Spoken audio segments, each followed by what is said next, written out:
Bismillahirrahmanirrahim.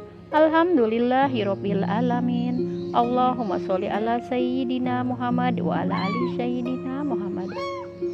Assalamualaikum warahmatullahi wabarakatuh. Selamat berjumpa kembali di DNA Islam Channel. Apa kabar kalian? Semoga tetap selalu dalam lindungan Allah Subhanahu wa taala.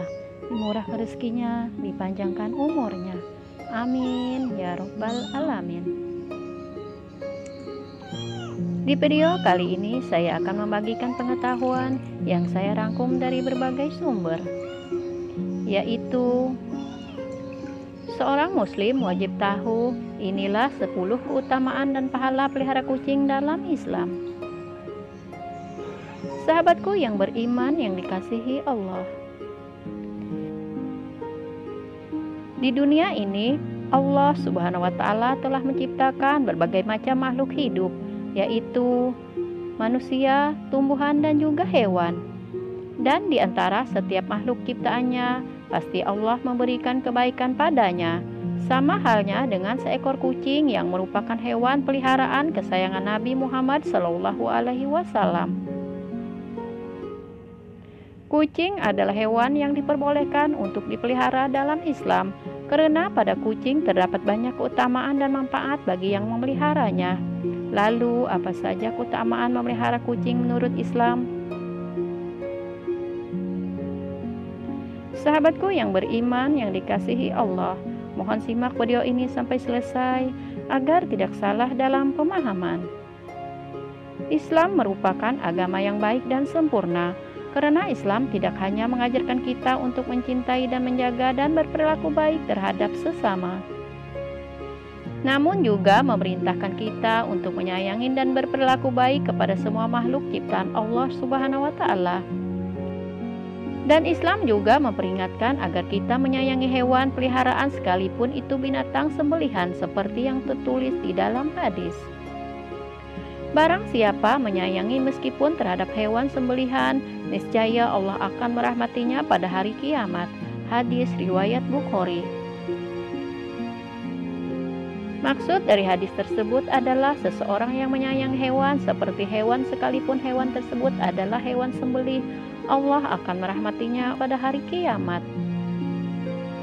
Islam tidak melarang umatnya memelihara kucing, karena kucing memiliki beberapa keutamaan menurut Islam. Berikut adalah keutamaan menurut Islam. Yang pertama, kucing bukan hewan najis. Dari Abu Qatadah, Rasulullah SAW bersabda, kucing ini tidaklah najis, sesungguhnya kucing merupakan hewan peliharaan yang sering kita temui dan berada di sekeliling kita. Hadis riwayat At-Tirmizi. Di dalam riwayat Abu Dawud diceritakan dari Kapsyah binti Ka'ab bin Malik, dia adalah istri dari anak Abu Qatadah. Wanita ini mengatakan bahwa Abu Qatadah pernah masuk ke rumah lalu dituangkanlah air wudhu padanya. Kemudian tiba-tiba datanglah seekor kucing, lalu bejana air wudhu lantas dimiringkan, lalu kucing itu minum dari bejana tersebut. Abu Qatadah pun melihat wanita tadi merasa heran padanya. Abu Qatadah pun mengatakan, "Apa kau heran dengan tingkahku, wahai anak saudaraku?" Wanita itu pun lalu menjawab, "Iya." Lalu Abu Qatadah menyebutkan hadis di atas mengenai kucing yang merupakan bukan binatang najis. Namun itu bukan berarti kucing adalah hewan yang dapat kita sembelih dan dimakan. Berbeda dengan hukum memelihara anjing, dalam Islam kucing tidak najis dan bukan binatang yang haram untuk dipelihara. Namun kucing merupakan binatang haram dalam Islam untuk disembelih dan dimakan. Lalu yang kedua, menjadi timbangan kebaikan saat kiamat.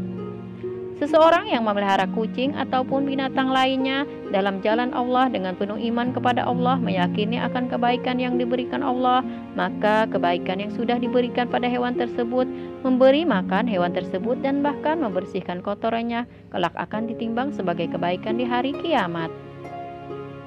Yang ketiga, mendapat rahmat di hari kiamat.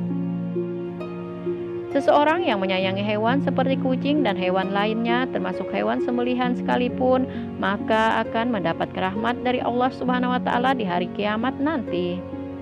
Dalam hadis riwayat Bukhari mengatakan, barang siapa menyayangi hewan meskipun terhadap hewan sembelihan, niscaya Allah akan merahmatinya pada hari kiamat.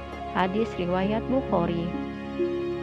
Di dalam sebuah riwayat disebutkan ada seorang pria yang akan dimasukkan ke dalam neraka. Tiba-tiba kucing yang pernah ia tolong ketika hidup di dunia datang meminta kepada Allah Subhanahu wa Ta'ala agar pria tersebut tidak dimasukkan ke dalam neraka karena kebaikan orang itu kepadanya selama di dunia, dan Allah Subhanahu wa Ta'ala pun mengabulkannya. Yang keempat, diampuni dosa-dosanya. Diriwayatkan dalam sebuah hadis, seorang wanita pelacur melihat seekor anjing di atas sumur dan hampir mati karena kehausan.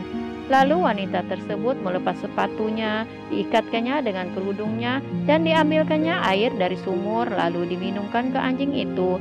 Dengan perbuatannya itu dosanya diampuni. Hadis riwayat Bukhari. Di dalam hadis tersebut kita dapat mengetahui bahwa menolong atau memberi makan dan minum hewan merupakan sebuah kebaikan. Dan jika seseorang memelihara kucing, maka ia telah melakukan kebaikan. Kemudian yang kelima, kucing dapat menjadi obat terapi untuk mental. Kucing terkenal sebagai hewan peliharaan yang setia dan menghilangkan rasa kesepian, dan orang yang memelihara kucing seringkali mengajak kucingnya mengobrol dan bermain. Hal tersebutlah yang dapat menjadi obat terapi untuk mental atau emosi yang sedang tidak stabil. Yang keenam, mengajarkan untuk memiliki sikap empati. Memiliki hewan peliharaan seperti kucing atau yang lainnya dapat membuat seseorang memiliki rasa empati yang tinggi. Karena tanpa disadari ketika kita memiliki hewan peliharaan, kita mencoba untuk mengerti apa yang dirasakan oleh hewan tersebut. Maka ketika kita telah berempati terhadap hewan, tentu kita akan memiliki rasa empati kepada sesama.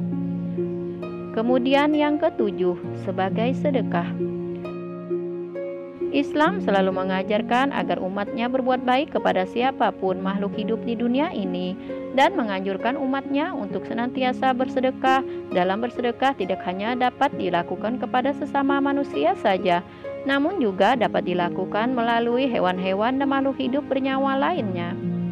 Rasulullah Shallallahu Alaihi Wasallam bersabda, pada setiap sedekah terhadap makhluk yang memiliki hati atau jantung yang basah atau hidup akan mendapatkan pahala. Kebaikan seorang muslim yang menanam tanaman atau tumbuh-tumbuhan yang kemudian dimakan oleh burung-burung manusia atau binatang, maka baginya sebagai sedekah. Hadis riwayat Bukhari Muslim. Kemudian yang kedelapan, mendapatkan pahala. Dengan memelihara dan menyayangi kucing dengan baik, maka kita telah melakukan kebaikan, dan telah dikatakan dalam sebuah hadis bahwa memberi makan setiap makhluk yang bernyawa adalah sedekah, dan hal tersebut dapat mendatangkan pahala. Namun sebagai muslim yang baik, janganlah berpaku pada pahala yang didapat. Lakukan semua itu karena niat tulus semata untuk ridho Allah Subhanahu wa Ta'ala. Kemudian yang kesembilan, mengajarkan untuk saling menyayangi. Memelihara kucing atau hewan lain mengajarkan kita untuk menyayangi setiap makhluk hidup ciptaannya dan tidak berbuat aniaya. Kemudian yang ke-10, Rasulullah Shallallahu Alaihi Wasallam sebagai teladan. Dengan memelihara seekor kucing, seseorang telah menjadikan Rasulullah Shallallahu Alaihi Wasallam sebagai teladannya. Karena semasa hidupnya, Rasulullah menyayangi setiap makhluk hidup ciptaannya dan tidak berbuat aniaya. Bahkan dikisahkan bahwa Rasulullah SAW memiliki seekor kucing sebagai peliharaannya. Kucing tersebut sering tidur di atas jubah yang sering dipakai Rasulullah. Dan ketika kucing tersebut tidur di atas jubah itu, Rasulullah tidak ingin mengganggunya, sehingga beliau memotong lengan jubah yang ingin dipakainya tersebut, agar tidak mengganggu tidurnya kucing kesayangannya itu. Sahabatku yang beriman yang dikasihi Allah, hukum memelihara kucing dalam Islam memang diperbolehkan. Namun hal tersebut tetap ada batas-batasnya. Sebagai muslim, kita tidak boleh menyayangi kucing melebihi cinta kita kepada Allah Subhanahu wa taala, dan jangan sampai membuat kita melupakan kewajiban kita kepada Allah Subhanahu wa taala. Segala sesuatu perkara telah Allah berikan aturannya dan ilmunya melalui sumber syariat Islam, yaitu Al-Quran dan Al-Hadis. Maka dari itu, sebagai muslim yang baik dan beriman, kita haruslah mengikuti sumber pedoman dan dasar hukum Islam yang ada. Wallahu a'lam bishawab. Sahabatku yang beriman yang dikasihi Allah, demikianlah yang dapat saya bagikan hari ini. Semoga bermanfaat untuk kita semua. Terima kasih sudah menonton. Sampai berjumpa kembali di video selanjutnya. Wassalamualaikum warahmatullahi wabarakatuh.